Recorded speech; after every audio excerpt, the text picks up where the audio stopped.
boa tarde a todos. Obrigado pela presença. A gente vai falar de um tema bem crítico, né, e foi um desafio para nós, apesar de a gente já trabalhar um pouco, alguns anos olhando a infraestrutura crítica. Queria trazer uma informação, não sei se todo mundo tem esse conhecimento, mas a gente tem aqui uma pessoa da indústria farmacêutica, uma pessoa aqui da indústria de papel e celulose. Obrigado pela presença. E quando a gente fala em infraestrutura crítica, a gente pensa em outros mercados, em outras verticais de atuação, né. Então, mas como que a CISA define infraestrutura crítica? Qualquer serviço, público ou privado, que pode impactar socialmente, economicamente, financeiramente um estado, uma nação. Ou seja, a CISA definiu hoje 16 verticais de atuação de negócios como infraestrutura crítica. E hoje a gente vai debater um pouco isso, como que as empresas estão se preparando e como os nossos colegas aqui veem esse desafio de se preparar para não sofrer, ataques cibernéticos nessa infraestrutura críticas que podem ocasionar em destruição em massa, e a gente vai entender o porquê e e por que e como a gente pode tratar esse assunto.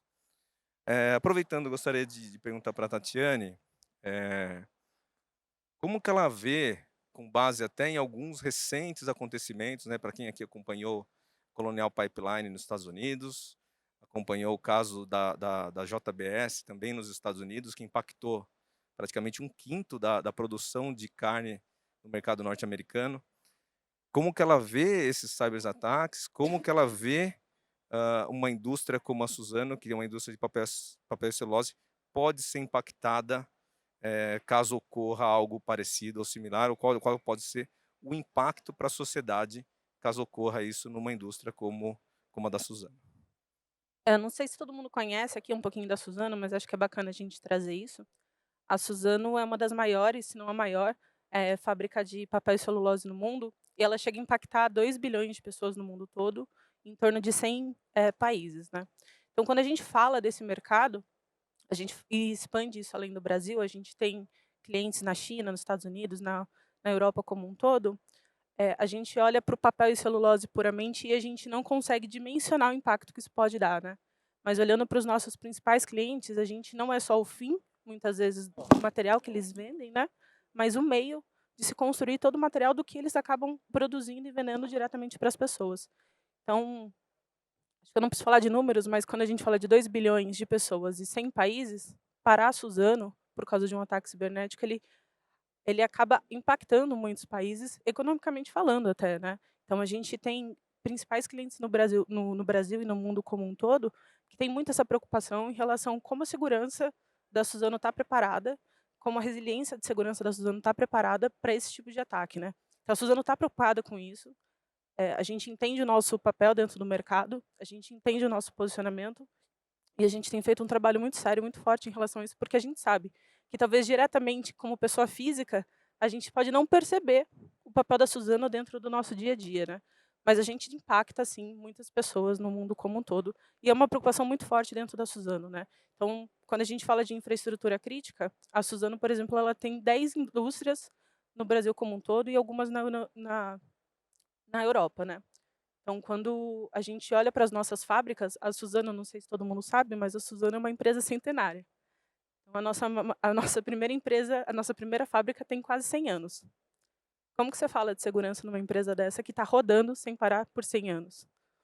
Então, são conversas difíceis, são ambientes extremamente críticos, são ambientes que não podem parar e não param, mas quando a gente está olhando para o mercado que a gente tem tido nos últimos anos, e como os atacantes eles vêm buscando exatamente esse mercado para poder entrar, porque eles sabem da defasagem do ambiente, eles sabem da criticidade do ambiente e do volume financeiro que essas empresas acabam gerando, a gente precisa olhar para esse cenário, né.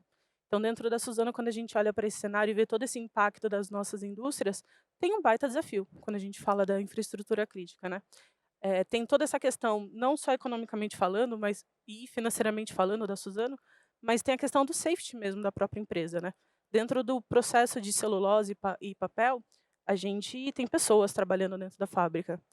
E você parar uma linha de produção, a gente tem caldeiras com fogo, enfim, fazendo todo um processo ali extremamente crítico, e que se você consegue fazer uma alteração ali em algum parâmetro de PLC, algum equipamento da estação de trabalho, você pode afetar esses equipamentos e você pode sim causar uma catástrofe, né. Dentro do processo de papel e celulose, não sei se todo mundo tem esse conhecimento, mas acho que é bacana comentar, eh, as fábricas no geral, elas acabam gerando energia dentro do próprio processo da celulose. E essa energia, ela é o que consome dentro da própria fábrica, então ela acaba fazendo esse autoajuste em relação à energia, e o excedente é vendido. Então, hoje a Suzano ela acaba vendendo energia para muitos dos distribuidores principais que a gente tem nas nossas localidades, quando não a gente acaba fazendo direto a distribuição para a cidade. Então, quando a gente fala, e eu brinco bastante, né, quando eu entrei na Suzano, eu falo que eu achava que era só papel e celulose. E aí quando você entra e descobre, tem toda a parte de papel e celulose, mas tem energia, tem uma parte muito forte de logística, parte de portos. Então, quando a gente fala desse tipo de parada, a gente não está falando só do papel e da celulose em si. A gente fala de parar uma cadeia não só de clientes, mas uma cadeia de fornecimento, de parceiros. A Suzano ela tem uma forma, financeiramente, economicamente falando, de ser autossustentável e de trabalhar no menor custo, então a gente tem parceria com grandes empresas de ferrovia, por exemplo. A gente parar por causa de um ataque cibernético e ter que parar uma linha de ferrovia, ou parar um pedaço, ou então um porto que a gente tem, isso gera um impacto grandioso. Ou falando não só economicamente, mas dependendo da catástrofe, como ela acontecer, né, a gente chega nas pessoas, né. Então, não sei se eu respondi sua pergunta, mas eu tentei trazer esse contexto que é importante. A gente não fala só do papel e celulose, mas ele muitas vezes parece o meio, mas na verdade a gente impacta muitos setores como um todo, né. É, não, tá claro. Obrigado, Tatiane. E impacta, na verdade, toda a cadeia de fornecimento, né, acho que a gente Exato. conversou bastante sobre isso, e até entrando um pouco agora na outra indústria aqui de remédios, né, posso até falar errado, né, o Fernando vai me corrigir várias vezes, até porque é uma indústria que eu não domino.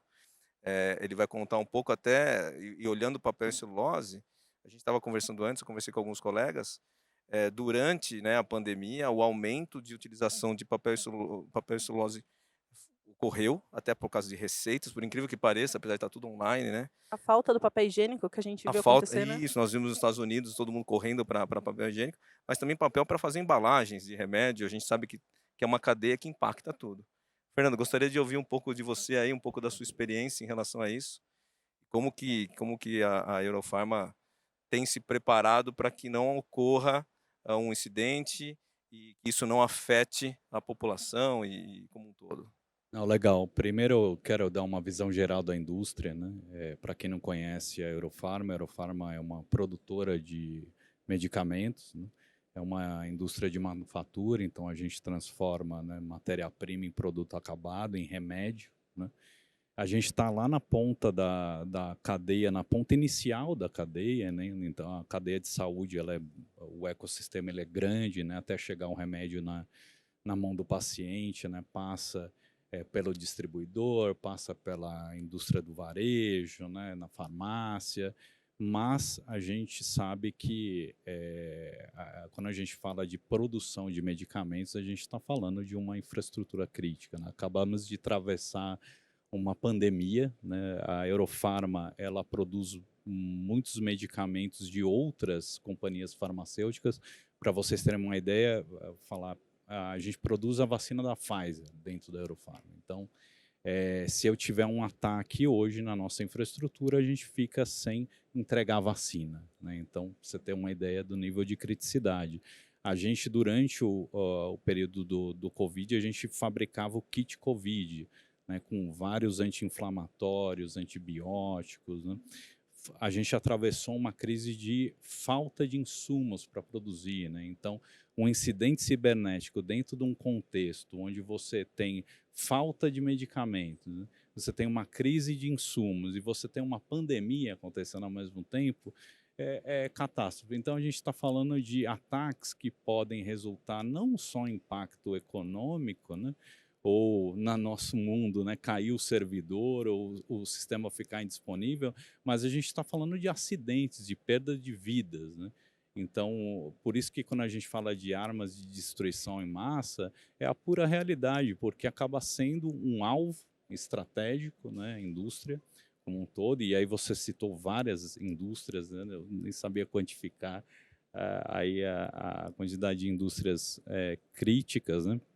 Mas a saúde em si é uma vertical super crítica. Quando a gente vai lá para a ponta, então, para o hospital, né, aí a gente está falando de operações super críticas, né? Mas se faltar também o medicamento para o tratamento oncológico, por exemplo, né, a gente tem perda de vida, né?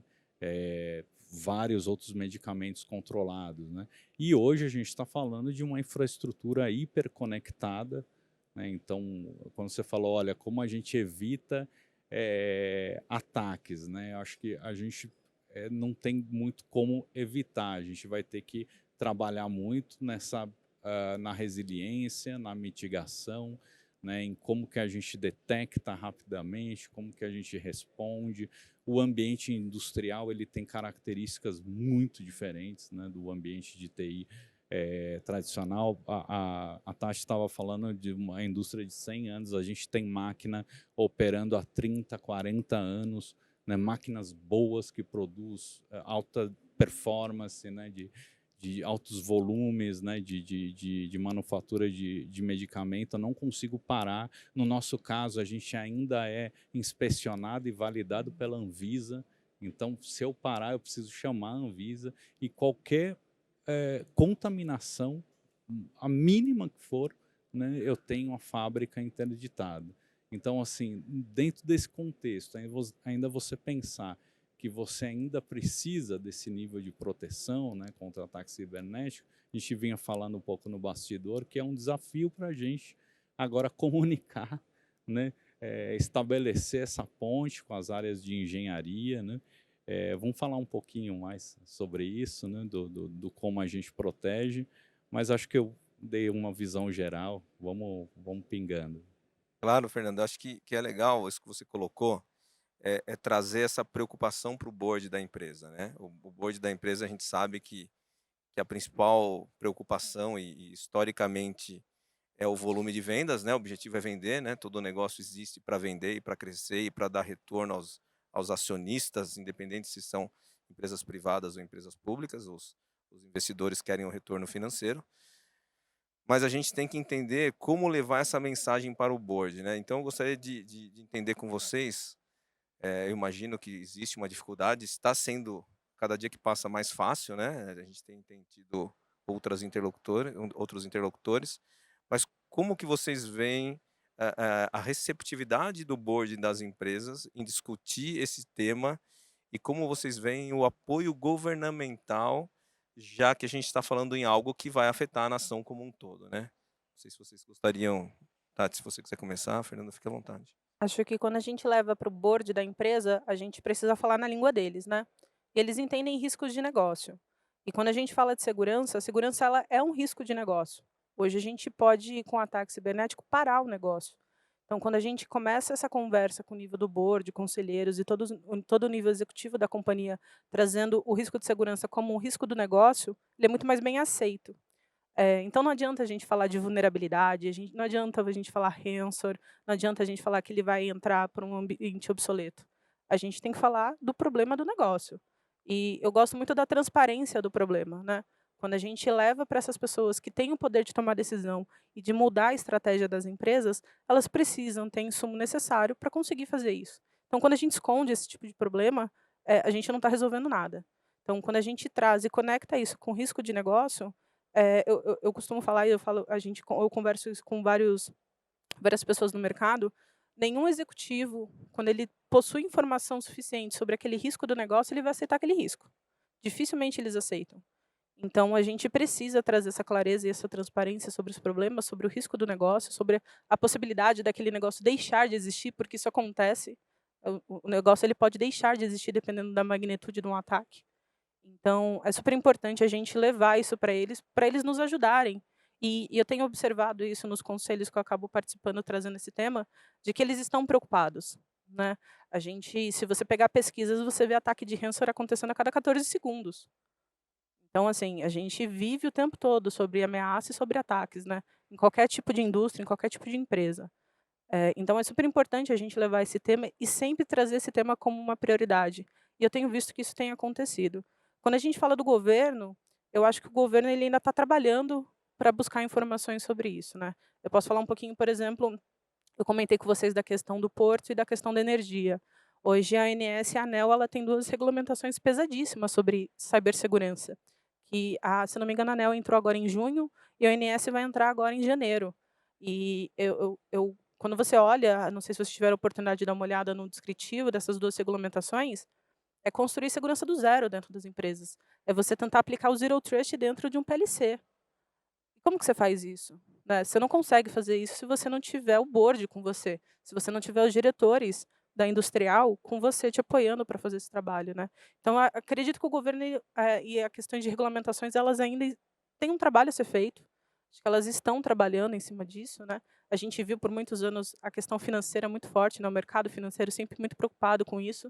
Eu acho que as empresas e os órgãos regulamentares estão percebendo que não é só questão financeira, hoje em dia, que pode sofrer desastres de uma forma muito grande, né. Então, o ONS é um exemplo, a ANEEL é outro, questões de porto, tem regulamentação de segurança, tanto física quanto segurança lógica. Então, entendo que está numa crescente e eu acho que vão aumentar ao longo dos próximos anos. E, infelizmente, eu acredito muito que isso só esteja acontecendo por causa dos desastres que a gente tem visto.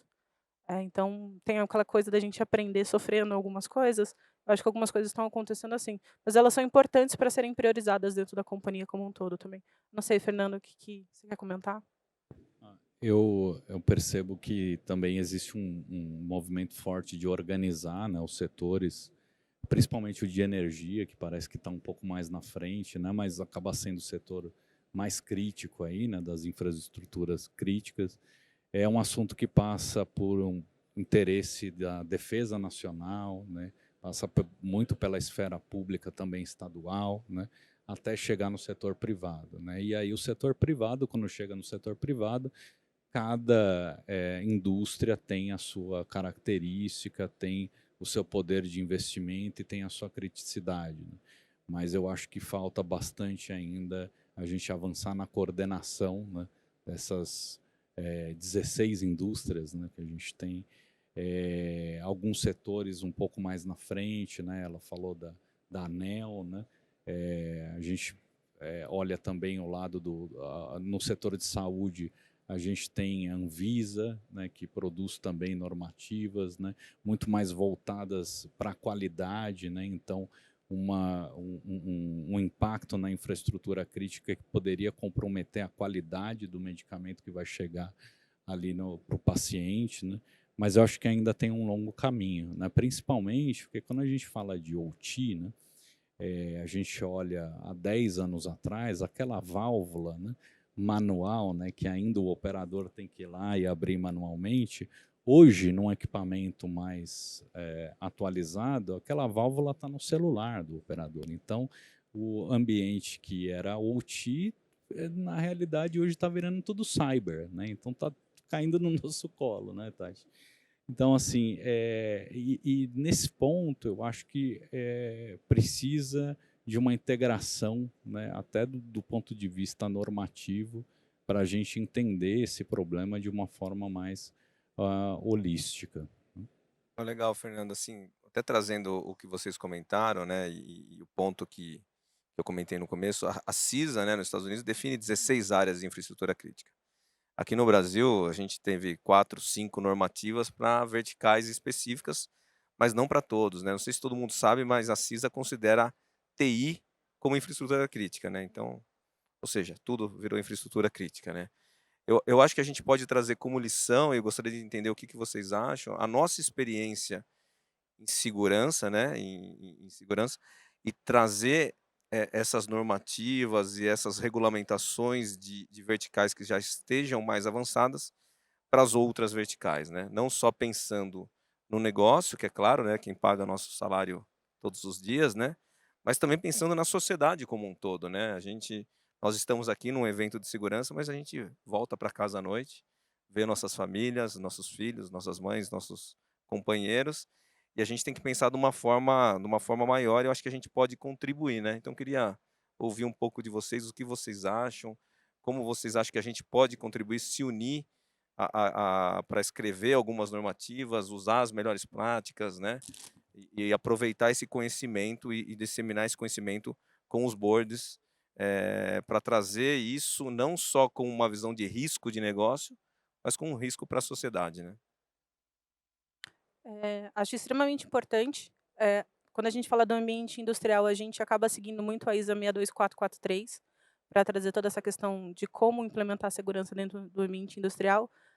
Se eu não me engano, a ONS ela foi construída, né, a parte de cibersegurança com o apoio de algumas consultorias, de algumas empresas e profissionais de cibersegurança.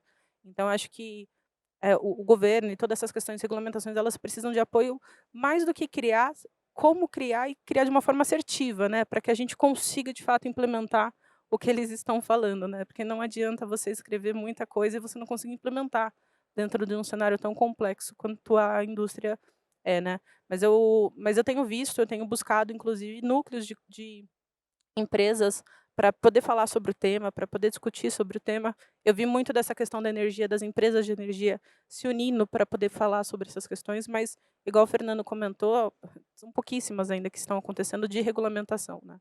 Acho que é extremamente importante fazer isso. A ONS e a ANEEL, se eu não me engano, foram baseadas na 62443.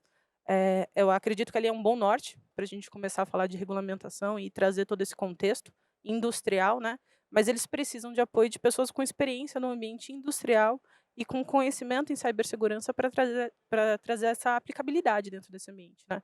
Então, é importante isso, assim, senão não funciona, né, o papel não sai do papel, e é importante ele ser aplicado junto com o risco do que a gente tem dentro do mercado, né.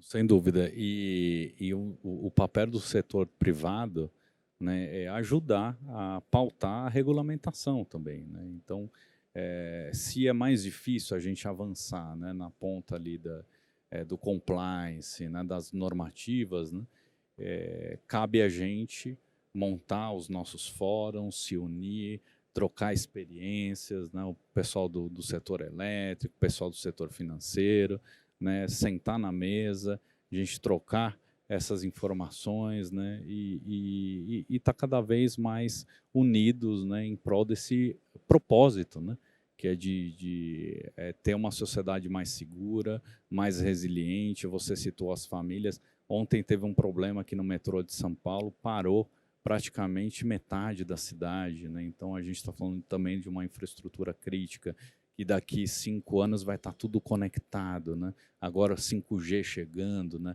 Acelerando ainda mais a conexão das coisas, né? As coisas dentro de casa conectada com as coisas do nosso trabalho, com as coisas do nosso dia a dia, né? E no caso da saúde a gente já fala até de conectar, né, partes do nosso corpo também, né, para a gente começar a ter esse monitoramento online, essa troca de informações. Então, assim, a gente precisa sentar, a gente precisa pautar essas regulamentações, a gente precisa de ajuda também dos provedores, né, que está ali na ponta do desenvolvimento de novas tecnologias, conversando com vários setores também. Acho que existe um papel fundamental também aí dos provedores, né, de criar esse espaço para a gente também, né? E eu acredito muito nisso, nessa força. Acho que o Mindsec é um exemplo, né, de iniciativa, de esforço, né, de estar reunindo os profissionais de cyber. Agora a Cyber OT, né, também, né, com um assunto cada vez mais na nossa pauta, né, dos CISOs, né? A gente tem segurança de dados, de TI, Cyber OT, DPO, né? Crescemos, né, Tati? E, e é isso aí, Thales. Eu acho que esse é o nosso papel, esse é o nosso propósito, e por isso que é tão apaixonante, né, o nosso tema. Obrigado, Fernando. E mais, né, vivendo o momento que a gente está vivendo com várias instabilidades, né, políticas globais, né, todo mundo tem ciência. A gente sabe que os atacantes, né, eles estão unidos, a gente precisa se unir, então isso é fato. Precisamos trocar essas informações, precisamos estar preparados para que, caso ocorra algo, e quando ocorrer, nós estejamos prontos para responder da melhor forma. A gente tem mais alguns minutos, não sei se querem fazer algumas considerações finais, ou a gente pode abrir aqui para perguntas do público, né? Alguém quer fazer alguma pergunta específica? Fiquem à vontade. Bom, pessoal, a gente vai levar o microfone para vocês. Então, quem quiser fazer uma pergunta, faz favor, levanta a mão. E o pessoal aqui vai levar o microfone para que vocês possam fazer a pergunta. Eles vão sortear o carro também. Então, quem fizer a pergunta vai ganhar o carro. Tem um brinde para quem fizer uma pergunta, hein, Aí, pessoal. ó. Ó, O brinde Não? já é o começo. ó, levantaram a Aí, mão ó, lá no lá no fundo, final. ó. O Thales pode oferecer brinde aqui, né, Fernando? Vou oferecer um remédio aqui pro pessoal. É um de pirona pro pessoal.